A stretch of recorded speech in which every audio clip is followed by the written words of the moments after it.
May peace be upon you, fellow Earthlings, glad you're here. Today we're gonna watch one of my favorite videos on YouTube, which I even like to watch with people privately, and so I thought, why not watch it on my channel? The video will be on the channel Kurz gesagt in a nutshell, where they take interesting topics, sometimes scientific ones, and they narrow it down to a short video with a little animation so everybody can understand it. And today I want to look into one that's called Time, die Geschichte und Zukunft von allem, so about the history from the beginning of the universe. You will have the whole timeline, and it will be a good occasion actually to tell you guys which religion came into being, so it's still linked to what I want to do in this channel, to go over all religions chronologically, inshallah. I want to fact check a few of their claims, but yeah, let's just start with it.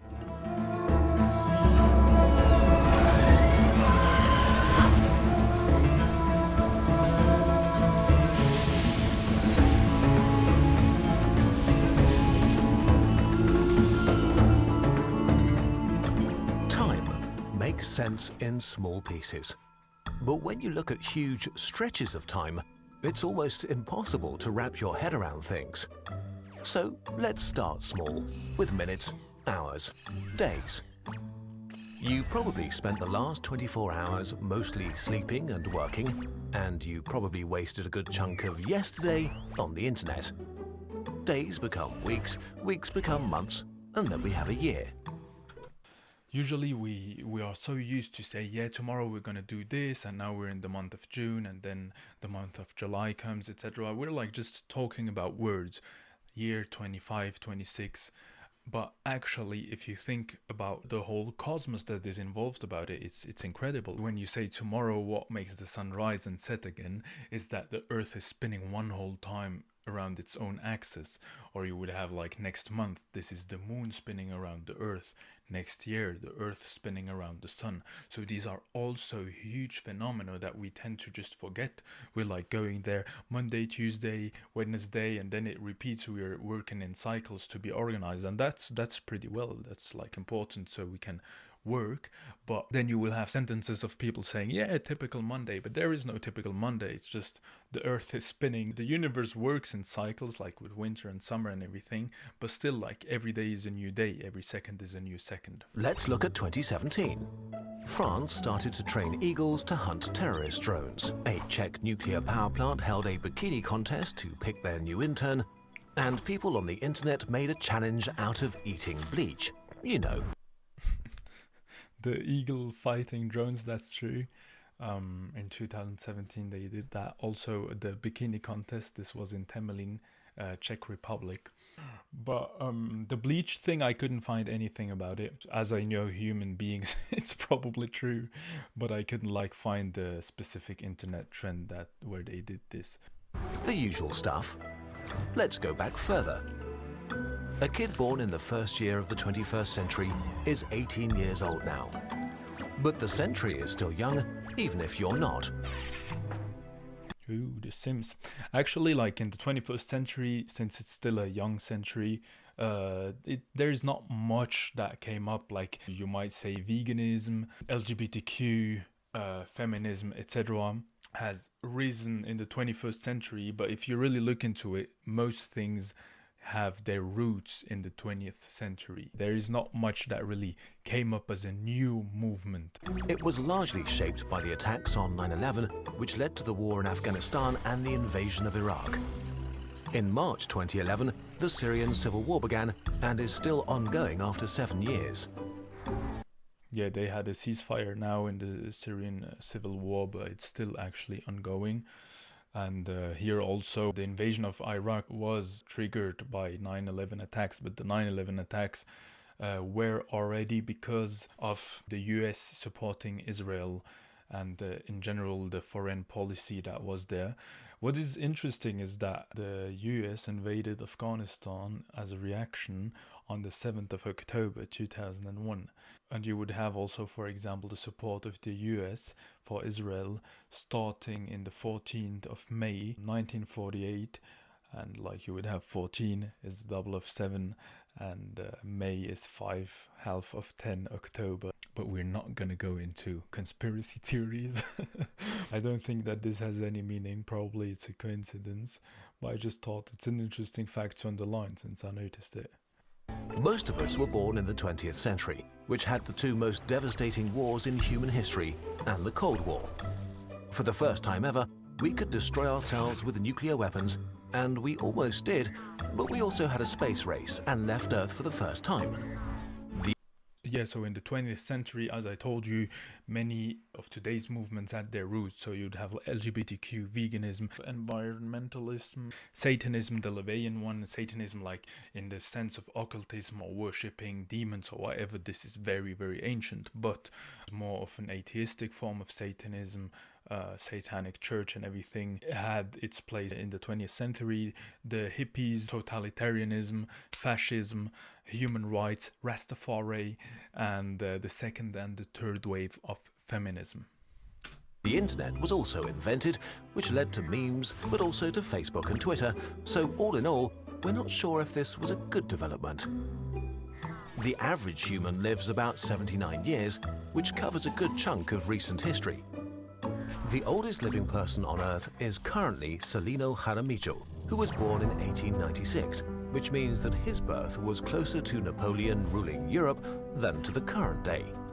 Celino Jaramillo died in 2018 with 121 years old, so this is not valid anymore. But the oldest person now is living in the US, Maria Brañas Morera, and she is 117 years old, so she was born in 1907.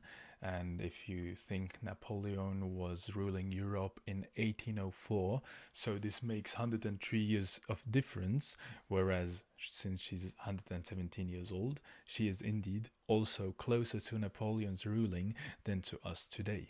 So in the 19th century, this is where you would have the first wave of feminism, communism, and Baha'i faith. To the current day. Only 250 years ago, the Industrial Revolution turned the world into a progress machine. Farmers became workers and knowledge became easier to distribute. Around this time, we started the progress that is causing climate change today. Not that long ago, actually. So I'll take it from the 16th century approximately here. Of course, their timelines will always be big chunks, so you'll have like a bunch of things. But here, like in the very front, 18th century, you will have liberalism, secularism, enlightenment, like the beginning of modern science. And in the 17th century, the voodoo, which I definitely don't know much about except the little puppets, but I want to look into it, inshallah. And in the 16th century, there is like the Protestants that started to drive apart from the Catholicism. And we will see earlier when Incas and Aztecs started, they took their end pretty much here in the 16th century. Change today. Not that long ago, actually. The theory of evolution changed how we saw ourselves and the world we live in. Newton wrote down his theory of gravity.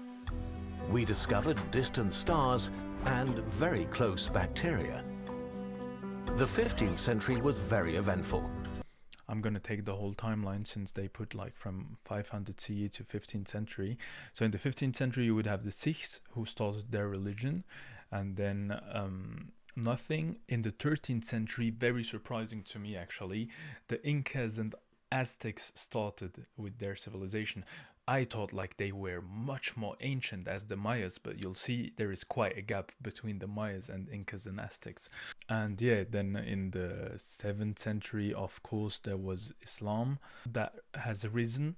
Islam actually claimed Muhammad sallallahu alaihi wasallam would be the last prophet. So from the major religions, you wouldn't have a major religion after 700. The Sikhs are, first of all, not a major religion, and secondly, from what I understand until now, they have very many aspects of Islam in it, and it's mixed a bit with Hinduism and Buddhism, but we'll see it when we look into it, inshallah. Columbus's discovery of America and the fall of Constantinople marked the end of the Middle Ages. War was all the rage in the Middle Ages, but the number one killer was disease. The Black Plague killed every third European in just 6 years. Around 2,000 years ago, we set the arbitrary year 1 of our calendar that most of the world follows today. Wait a minute. So before we get into the year 1 BCE, because there is no year 0 actually, there is the year 1 CE, and we directly switch to the year 1 BCE. So in the 3rd century, you would have emerging from Persia the religion Manichaeanism. Probably you've never heard the word, but we'll look into it inshallah when time comes. Then in the 1st century, of course, you would have Christianity, which starts, and it was mainly written down like the Gospels that we know today. New Testament is mainly from the 2nd century. Year 1 of our calendar that most of the world follows today. But to a Roman, the world was already ancient. The Great Pyramids were constructed 4,500 years ago. So to a Roman, the pyramids were older than the Romans are to us today. So long ago that there were still living mammoths on Earth. A lot of history happened before that even. Around 7,000 years ago, humans began writing things down. Okay, so here I think this is where we will end our religious places, because before what was written down, we cannot really know what was their religion. Islam's claim, of course, all over this period is that there were always Muslims, because being a Muslim, of course, means that you are submitting your will to the one creator God, Allah. And so we claim that all the prophets of the monotheistic religions were always from Abraham, and even from Adam, the first human being, according to the Abrahamic faiths, were all Muslims. And that the message kept being reminded to the people every time. So this will be the biggest chunk, because like they have they have kind of put it from year 1 BCE until the very beginning with the Mesopotamian civilization. In the 3rd century BCE, you would have Stoicism, which is still relevant today. In the 5th century BC, you would have Buddhism that emerges with Siddhartha Gautama. We already looked a bit into it on this channel. On the 6th century BCE, you would have Taoism and Jainism, also all in the Asian continent. Then come the Romans, it's around 800 BC. First millennium BCE would be Judaism starting, and then 1200 BCE you would have Zoroastrianism, which also is a Persian religion, very interesting, with the first concept apparently from heaven and hell. And then you would have the Greeks before that in the 13th century BCE. 2000 BCE you would have the Mayans, so very far from the Incas and Aztecs, in case you were so uninformed as me. 2300 BCE would be the start of Hinduism approximately. They put 3500 before they rounded it up. For me it's actually 3150, where Egyptian civilization start. They said that the mammoths were living then. Actually most mammoths got extinct in 10,000 BC. I don't know if you've ever watched the movie. It's a pretty nice movie, 10,000 BC, where they have like Egyptians and mammoths and everything. But I don't think it's realistic. It's not the same time period. It's a pretty big gap between them. Anyways, and then pioneers of writing with their cuneiform tablets. We will look into them inshallah next week. Mesopotamians, 4,500 BC. So yeah, about 7,000 years ago, the most ancient civilization that we have writings from, etc. About 12,000 years ago, human organization exploded.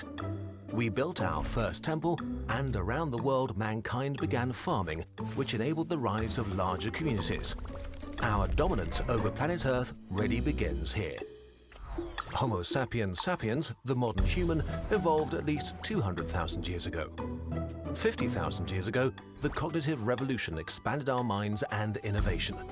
Back then, we shared Earth with at least 5 other human species that either died out or were killed by us. That's also interesting to me. I absolutely want to look into it, inshallah, because it seems to be an established fact that there were other human species a long time ago, and it seems to really be a fact with fossils and everything. So this is definitely something that is very interesting to me. I've only heard a few claims, watched a few videos, but I've never really looked into it. But that's definitely something, inshallah, whenever I get time, that I want to look deeper into. At least 2 million years ago, our ancestors already had control over fire and constructed tools from wood and stone. And 6 million years ago, the last common ancestors of chimpanzees and humans existed. This I always wonder, like, this is like theories, right? Correct me if I'm wrong. It's theories with the common ancestors between chimpanzees and human beings. I mean, there is commonalities, but I don't think that we are stemming from apes. So if anyone who watches this knows it precisely or has any references to look into it, I'm very curious, like, is it a fact? Is it the closest that we know, the one that makes most sense? Or do we really have proof for that? So this graph is all of human history. Our close relative Homo erectus survived 10 times longer than we have existed. This tiny part is the human era. We have to zoom in a lot to even see your lifetime. Still, all of human history is not that long. 65 million years ago, the age of the dinosaurs ended in an enormous explosion.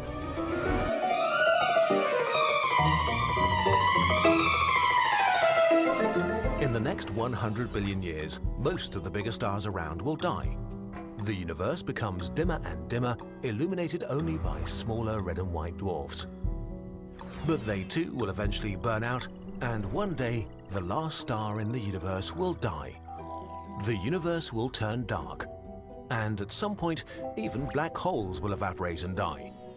When they do, our universe will reach its final stage, heat death. Nothing changes anymore, the universe is dead. Forever.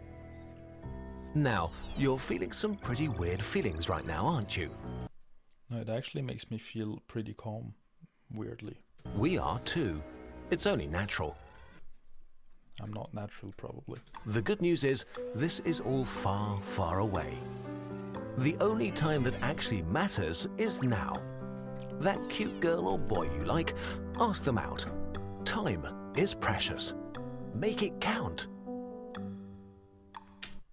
I agree with time is precious, make it count, but I do not agree with that cute boy or girl. You like, ask them out. Maybe, yeah, get to know them in order to have a great marriage, and not just ask them out and then maybe you'll not like each other anymore soon enough. But anyways, I hope this video could show you a bit about the chronology of religions, and really I love this video. I think like they make it many times, like how we are closer to Romans than the Egyptians were to the Romans, etc. I think this is very interesting to gain this perspective. I strongly recommend you to watch other videos from this channel. For example, did the future already happen, the paradox of time. In Islam we have a concept of Lawh al-Mahfud, which is that the destiny that is already written about all of the existence. It's another subject, and it's always very hard to put a nuance between like having the freedom of choice but still your destiny is written. How can that be? But anyways, here in that video they explain that actually it is pretty close to reality. We have different theories, but one of the theories that makes the most sense is that present, past and future are all happening at the same time. You would also see that in the movie Interstellar and everything. But great video, and there are great other videos. Maybe sometimes we'll react to another video of them, inshallah. But for now, I hope you liked this video, and inshallah see you next time.